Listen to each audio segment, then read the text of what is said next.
Bienvenidos a El Mundo que se avecina. Estoy disfrutando muchísimo. Estamos en el bloque en el cual queremos reflexionar sobre el impacto de las tecnologías en las familias, en nuestros entornos más inmediatos, en los centros educativos, cómo debemos actuar con responsabilidad en nuestro ámbito ciudadano.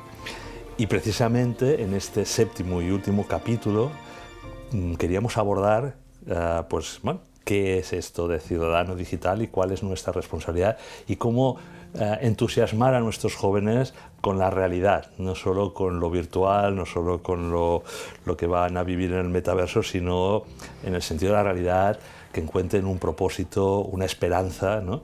En el mundo que se avecina, en sus vidas cotidianas, en sus relaciones de amistad, en sus relaciones afectivas, ¿no?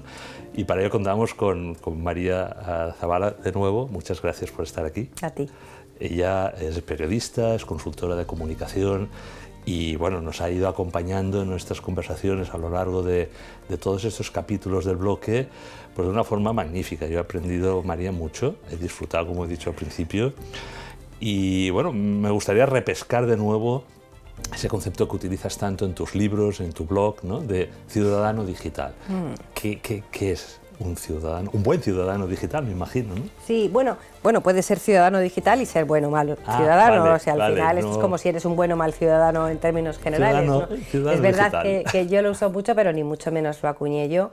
Pero bueno, al final el ciudadano digital es el ciudadano que en su vida también digital, que ya hay cada vez menos cosas que sean solo plano analógico, porque cada vez más y más de las cosas que hacemos tienen su vertiente digital, tienen las herramientas, los recursos, el conocimiento, la información necesarios para desenvolverse en un mundo muy marcado por la tecnología, ¿no? Entonces, de alguna manera ha habido a lo largo de los años distintas maneras de estudiar esta ciudadanía o de divulgar sobre ella, ¿no? Pero pues incluye distintos ámbitos, desde ese que tiene que ver con la alfabetización, de saber manejar los dispositivos, de saber buscar información, saber encontrarla, saber interpretarla, saber ponerla en contexto, saber entender de dónde viene y por qué, ¿no? Pero como si dijéramos la parte más del uso de la tecnología y del manejo de los contenidos que te puedas encontrar en entornos digitales, pero luego tiene aspectos tremendamente importantes que van desde la seguridad digital, el aprender a protegerte, a detectar peligros, a gestionar peligros, ¿no? Y yo creo que nos queda mucho todavía por hacer y por aprender a nivel general y especialmente a nivel particular para protegernos mejor en Internet, en términos de elegir mejor las contraseñas o utilizar gestores de contraseñas o utilizar antivirus o ser capaz de identificar fraudes o timos o ciberdelitos, ¿no? Luego, además de esa seguridad en términos ciber, está la seguridad en términos de bienestar o salud digital, ser capaces de desconectar de vez en cuando, ser capaz de hacer un uso equilibrado, ser capaz de utilizar la tecnología para mejorar nuestra salud, porque en el ámbito de la telemedicina la tecnología ha aportado muchísimo, pero también ser capaces de separar y ser capaces de vivir sin estar pendientes de una pantalla, ¿no? También influye o se tiene en cuenta el ámbito de la identidad digital, de cómo construir una reputación, de cómo cuidar tu privacidad, de cómo gestionar tus datos personales, de cómo informarte, de cómo tus derechos y deberes como consumidor y usuario, de nuevo en términos de privacidad, pero también de cómo reclamar en diferentes situaciones que se puedan dar después de tu uso de la tecnología. Al final, igual que somos ciudadanos desde hace siglos de distintas sociedades y en función de cuándo nos toque vivir, pues sabemos a qué tenemos derecho, cuáles son nuestros deberes, si se pagan o no se pagan impuestos, si se vota o no se vota y cuándo y cómo, si los impuestos son así o asao por según qué parámetros, si podemos aspirar a una financiación de algo o no en función, por ejemplo, de ser una familia numerosa, ¿no? Derechos y deberes. El mundo digital, la digitalización de la sociedad, implica algunos nuevos derechos y algunos nuevos deberes, y implica la traslación a los entornos digitales de los derechos y deberes que ya existían, ¿no? De respetar al prójimo, de respetarnos a nosotros mismos, de cumplir la ley, de no copiar el copyright ajeno, ¿no? O de si cogemos algo de alguien, decir que es de alguien, que esto en Internet no sucede con frecuencia, cogemos cualquier cosa y decimos que es nuestro. En fin, una serie de cosas que es importante ir teniendo en cuenta, no ser expertos en todo, pero sí hacer el ejercicio de ser conscientes de que ya casi todos tenemos al menos un poco de vertiente digital en nuestras vidas, estemos o no estemos en redes sociales. En esto que dices, María, ya empiezan a aparecer documentos, declaraciones, ¿no? Cartas sobre derechos digitales, ¿no? Derechos digitales que tiene esa ciudadanía digital en unos entornos mixtos o híbridos, como tú dijiste, que ya no solo analógicos, nuestros derechos y obligaciones en el entorno físico real, analógico, sino en el virtual. Pero es curioso, porque los hay desde el ámbito privado o empresarial. Telefónica pues ha sacado su carta de derechos digitales, por un lado, ¿no? Pues está muy preocupada, ¿no? Por sus usuarios o consumidores. Académicos, ¿no? La Universidad de Deusto, por ejemplo, ¿no? Sacó hace, creo, no sé si es del 2017 tal, ¿no? Una declaración de derechos digitales, ¿no? El Colegio de Abogados, por ejemplo, de Barcelona, yo participé en la redacción, ¿no? De la Carta de Derechos Digitales, ¿no? Conjuntamente con el Ayuntamiento de Barcelona, o sea, por tanto, una entidad pública municipal, pero el gobierno de España también bueno, no sé si ya está en vigor, pero tiene una carta de derechos digitales, ¿no? Y también el Consejo Bioético, ¿no? Que tiene el propio gobierno, ¿no? Pues hay un informe magnífico donde va desgranando, sobre todo en el ámbito de la salud, todos los temas de privacidad, bueno, etcétera, ¿no?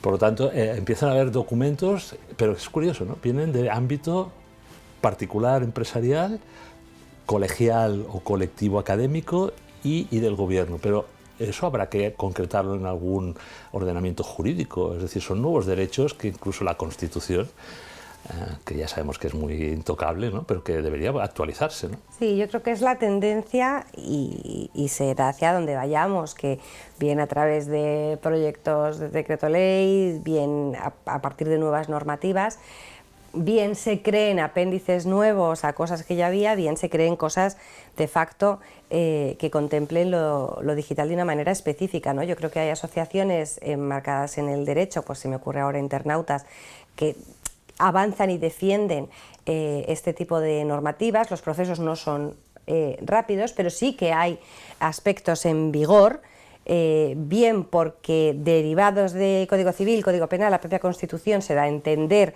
que se aplican también en entornos digitales, bien porque van surgiendo nuevas necesidades que dan lugar a nuevas redacciones, aunque solo sean textos que aparecen en el BOE, ¿no? Pero yo creo que es la tendencia y es importante también que lo sepamos, sin por ello olvidar que el hecho de que algo no esté legislado y por lo tanto en caso de ser incumplido no esté aún penado, como no somos tontos, la mayoría de nosotros sí que sabemos cuando estamos haciendo algo mal.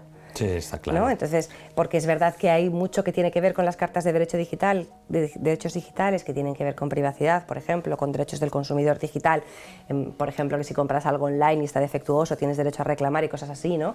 Pero luego está toda esa parte de no violar el copyright ajeno o de no compartir y difundir la intimidad de terceros, que es una problemática existente el tema de la tremenda. reputación digital, que la has abordado en algún otro O el tema capítulo, de la reputación y la identidad digital, ¿no? Que entonces yo creo que porque bueno, pues efectivamente, en teoría tú podrías decir, pues hombre, los ciudadanos tenemos derecho a que no nos mientan, sí, ¿no? Y entonces cuando hablamos de las fake news o de las noticias falsas, fíjate que yo donde veo el mayor de los problemas no es que haya muchas noticias falsas per se, falsas como puede ser falso el famoso deepfake que ahora con inteligencia artificial y realidad aumentada te hacen creer que alguien está diciendo algo que nunca ha dicho, ¿no? Y hay una suplantación de identidad, como ya hay suplantación de identidad cuando le robas la contraseña a alguien y utilizas su red social, ¿no? A lo que voy es que nos habla mucho de la noticia falsa y fíjate que el problema más inmediato no es que algo sea falso, sino que algo es tan tendencioso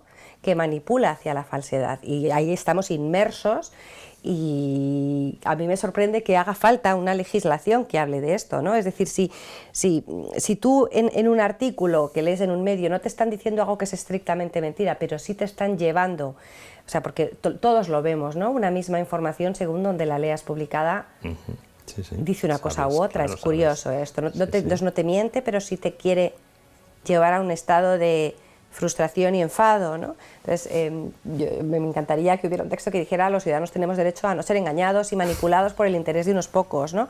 Que encima en muchos casos son o nuestros responsables políticos o los responsables de los medios de comunicación.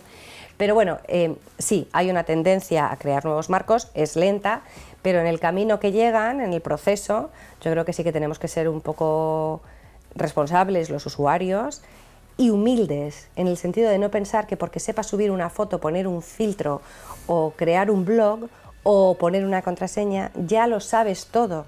Entonces, sobre tecnología. Entonces tenemos que ser, yo creo, a lo mejor un poco más humildes, pero también ambiciosos, fíjate qué incoherencia, humildes para reconocer que no lo sabemos todos y ambiciosos por querer aprender los códigos de cómo funciona todo esto, de cuándo te engañan, de cómo te engañan, de por qué te engañan, de qué responsabilidad tengo yo en mi equilibrio digital, en lo que me creo, en lo que consumo, en lo que elijo, de que tengo tantos derechos como deberes, ¿no? Porque efectivamente reclamamos nuestros derechos, deberes, pero nos cuesta asumir que tenemos deberes digitales también. Hay un abogado, un experto en derecho digital, Borja Suara, que explica muy bien el tema de los derechos y deberes digitales de los adolescentes. Y lo explica de una manera muy gráfica para que ellos lo entiendan. Y creo que esto es muy positivo porque cuanto antes entiendan nuestros hijos que tienen derechos y deberes, y nosotros también, pero ellos también, antes se puede abrir una conversación en casa, creo. Si mis hijos saben que tienen deberes digitales, cosas que tienen que cumplir, y yo asumo que tienen derechos digitales, tienen el derecho de poder acceder a según qué prácticas digitales, se puede abrir una conversación mucho más fructífera que la basada en la no comunicación, que parte con el yo no te entiendo porque soy adulta y todo lo hacéis fatal, y él no me entiende porque eres una boomer y tú qué sabes de esto. Claro. Sí, sí, por eso te he escuchado decir muchas veces, y creo que también en tu blog insistes, en que queremos respuestas sencillas a problemas complejos. Estamos ante un problema complejo, como otros, ¿no? Y por tanto pues no hay respuestas sencillas, no hay recetas, como hemos comentado anteriormente, y no todo lo vamos a solucionar seguramente con legislación, sino que hay pues eso, ¿no? Un código de conducta moral, ético, educacional, etcétera, ¿no? Hay otro tema que me preocupa y quiero abordar en este blog, que es, bueno, tú lo has comentado, cada vez pues va a haber una inmersión mayor de las siguientes generaciones, ¿no? De nuestros hijos y tal, en ese ciberespacio virtual, en esa confusión entre la realidad y que parece que es más dura, ¿no? Y que es complicada, ¿no? Y el mundo fantástico de lo virtual, donde bueno, pues todas nuestras frustraciones quedan anuladas porque ahí podemos construir una vida idílica, un clon o un avatar nuestro, pues como queramos, ¿no? Con esa libertad morfológica que comentábamos, en este caso virtual, y que nuestros hijos adolescentes bueno, pierdan el sentido de la realidad y que cada vez, pues, bueno, como saben que es muy dura, ¿no? Pues estén más inmersos en ese mundo fantástico que le va a ofrecer, supongo, las corporaciones, etcétera, ¿no? Hay películas en este sentido, ¿no? O sea, una vida cotidiana pues muy frustrante, ¿no? Y en cambio una escapatoria a través del entretenimiento, una renta básica universal, vamos a quedar obsoletos pues a lo mejor por esa inteligencia artificial, no va a haber puestos de trabajo, bueno, ese mundo que no nos gusta explicar en el mundo que avecina, pero hay que ser realistas, ¿no? ¿Cómo podemos, tanto en los centros educativos como en las familias, pues eso, ¿no? Potenciar lo bonito que es la realidad, ¿no? Lo bello que es continuar estando con los pies en el suelo, ¿no? Y no solo soñando en los mundos virtuales y en el metaverso, ¿no? Yo, bueno, consejos cerrados no tengo, por lo que tú has dicho, claro, de que no creo que haya una fórmula exacta que sirva para todos por igual. Lo que sí que creo es que lo primero que podemos hacer desde la escuela y desde la familia es no solamente educar desde lo que nos dicen que pasa y va a pasar. Es decir, toda esta situación de la realidad inmersiva, en la que, porque tú me has hablado de una parte, que es esa parte en la que recurran a ese mundo que es plenamente satisfactorio como respuesta, como escapatoria a una realidad mucho más pesada, ¿no? Sin embargo, la realidad, por ejemplo, del metaverso es que también puede ser un sitio en el que entres con 1.000 euros en tu cuenta bancaria y por lo que hagas dentro te quedes sin ellos en la vida real. Luego, no necesariamente todo lo que pase en el metaverso es Disney. Ya. Hay consecuencias también. Claro, nos quedamos con lo que hay en el metaverso como escapatoria de la realidad, que es muy dura, y es muy dura, porque un adolescente sale hoy al salón de su casa, pone la tele y pues no sabe si quiere seguir creciendo, ¿no?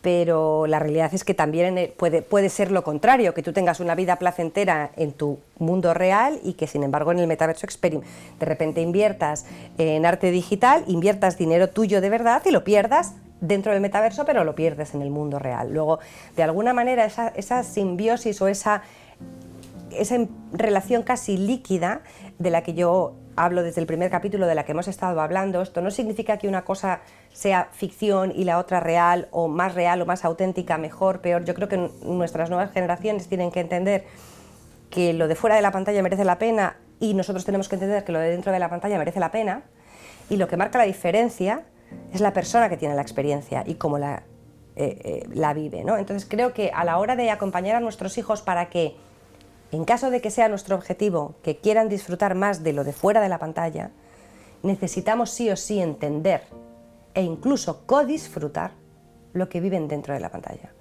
Y si no lo entendemos, no vamos a llegar.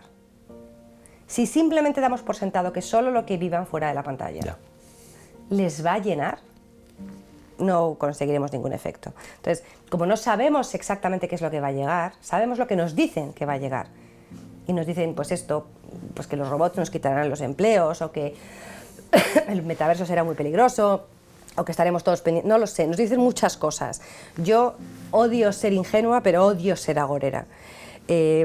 Las dos posiciones me dejan en un sitio desde el que no sé cómo reaccionar. Y yo, en el caso concreto de la educación de mis hijos o del acompañamiento a familias y a estudiantes, prefiero el sentido del humor, prefiero la cercanía y prefiero la escucha de tu cuenta. A ver, tú entras ahí tipo Ready Player One y tú qué es lo que sientes. Y no sientes, porque luego la realidad es que si salen con sus amigos lo sienten igual. Y las frustraciones, experiencias y maravillas que sienten cuando juegan online en la consola con sus amigos o están haciendo una videollamada con sus amigas, la sensación es tan poderosa que es la misma que nosotros vivimos sin pantallas de por medio. Luego conectemos a través de lo esencialmente humano. Y además es que creo que podemos disfrutar por el camino si no nos empeñamos en que esto de la tecnología sea algo que nos separe de nuestros hijos y alumnos. Porque estamos empeñados en que esto sea algo que nos separe. Y en ponerle etiquetas. Y en etiquetar a toda esta generación como dependientes de la tecnología. No, están creciendo en un mundo que ya es digital, no tienen por qué saber cómo es el mundo sin tecnología. ¿Por qué van a tener que saberlo si nunca lo han vivido?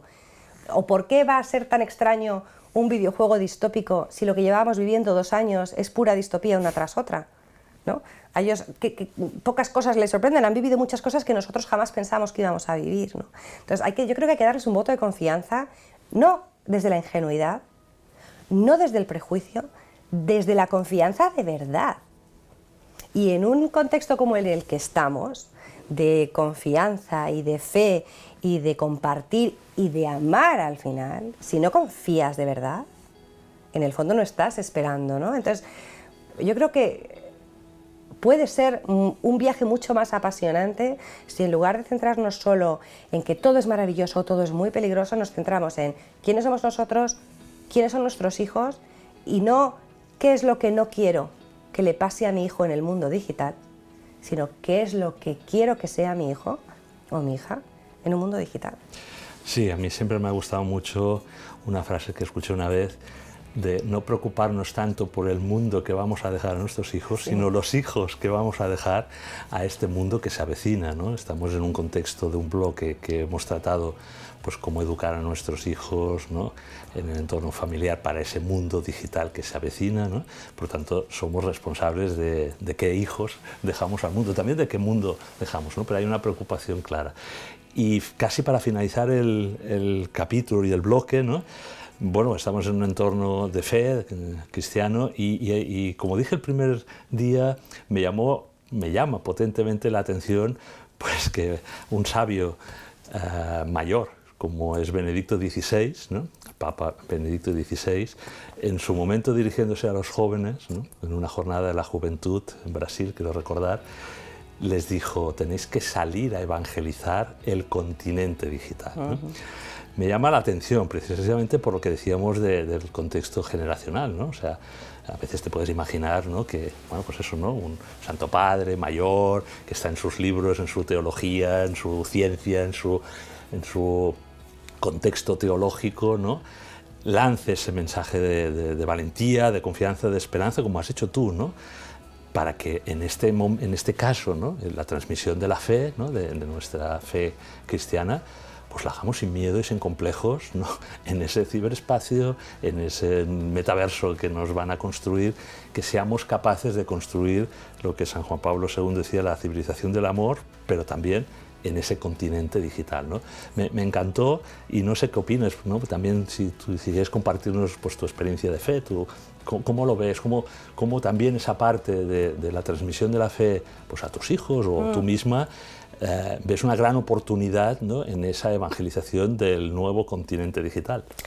Pues mira, yo que tengo una trayectoria tremendamente imperfecta en mi fe, con subes y bajas, y no puedo decir que haya siempre sido lo más estable. Lo que sí que te puedo decir es que yo soy una persona que cree en el ser humano, y en el mundo de Internet encuentro la misma cantidad de razones para no creer ya más en el ser humano que para creer en el ser humano, ¿no? O sea, encuentro a veces tanta maldad como bondad, y decido quedarme con la bondad porque mi trayectoria, mi educación, mi fe me hace pensar que gano mucho más si me quedo con el amor y con la bondad.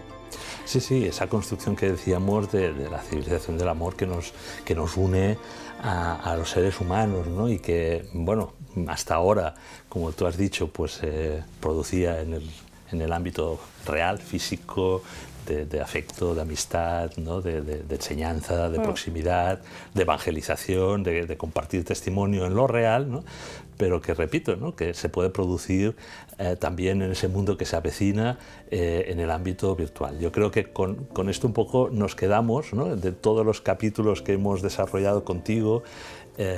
Para resumir, pues tenemos ese reto de ser buenos ciudadanos, bueno, no sé, buena persona, ¿no? Buena porque persona, eso te lleva, o sea, ciudadano a muchas digital. otras cosas. Bueno, también hay unos que hablan, y además creo que es una entidad bancaria, que hablan del humanismo digital, el humano digital. Claro, todo se pone de moda, Albert. Ahora se ha puesto de moda, pues igual que antes era el eco, ¿no?, pues ahora es el tecno, ¿no?, y el neuro, ¿no?, el neuromarketing, yo la siempre neuroeducación. digo que no es la tecla, es la persona, y con eso a lo que me refiero es que seas de izquierdas o derechas, creas o no creas, seas alto o bajo, guapo o feo, votes a unos o votes a otros, ames a unos o ames a otros, aquí de lo que se trata es de querer a los demás y tratarlos bien.